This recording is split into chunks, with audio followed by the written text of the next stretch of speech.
Bagaimana pelaku usaha pariwisata di Bali menyiasati kondisi lesunya wisatawan di Bali akibat wabah virus corona sudah Hotel terpaksa harus merumahkan sebagian karyawan akibat menurunnya jumlah pengunjung.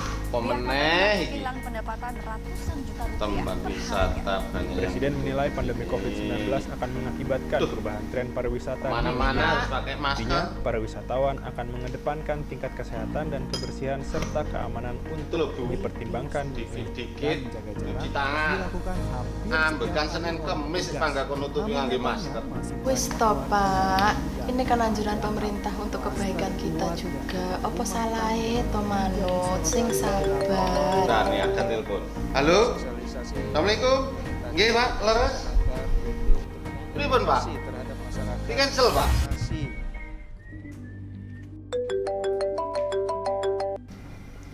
Iya, halo. Di cancel, Pak. Di cancel, Bos. Di cancel, Pak.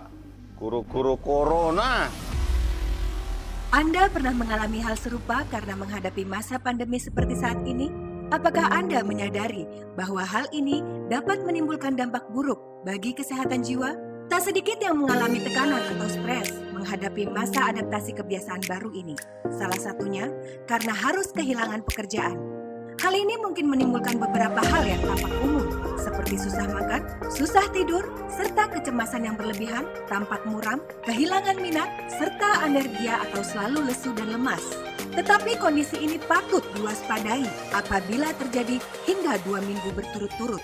Jika tanda-tanda tersebut dibiarkan, akan muncul gejala lanjutan seperti mudah lupa, sulit berkonsentrasi, gangguan tidur, gangguan makan, bahkan bisa menimbulkan kematian akibat keinginan untuk bunuh diri dan kehilangan realitas. Maka, jika tanda-tanda tersebut muncul pada diri Anda atau orang terdekat sekitar Anda, segeralah melakukan pemeriksaan kesehatan mental kepada psikiater terdekat.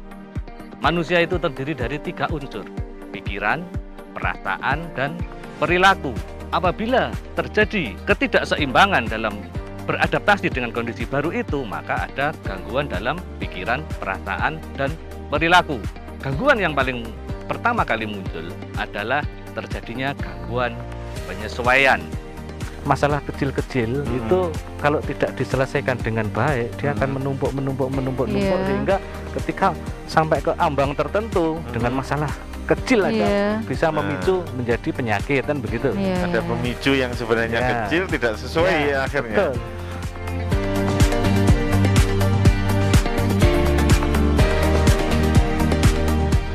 Manusia dapat mengalami stres jika ada stresor atau sumber stres, antara lain frustrasi, konflik, tekanan, dan krisis. Apabila kita sedang menderita dampak dari COVID-19, yang perlu kita lakukan adalah yang pertama, kita mengakui sedang mengalami gangguan akibat COVID-19 atau dampak COVID-19.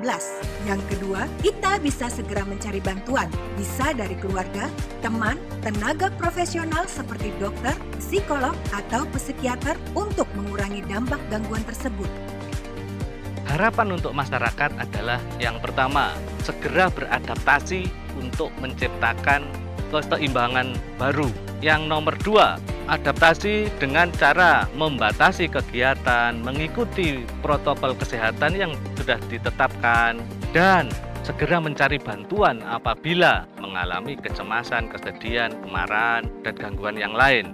Kemudian kita juga harus selalu menjaga pikiran secara sehat. Pikiran yang sehat itu adalah pikiran yang realistis, objektif, rasional, dan proporsional. Nah, sekarang Anda telah mengetahui tentang pentingnya menjaga kesehatan jiwa menyambut masa adaptasi kebiasaan baru ini, dan termasuk bagaimana harus bertindak jika ada gangguan yang terjadi. Jadi, jangan takut lagi ke Polipsikiatri RSUD Dr. Iska, siap melayani Anda sepenuh hati. Sehat jiwa di masa adaptasi kebiasaan baru pandemi COVID-19 menuju SDM unggul Indonesia maju.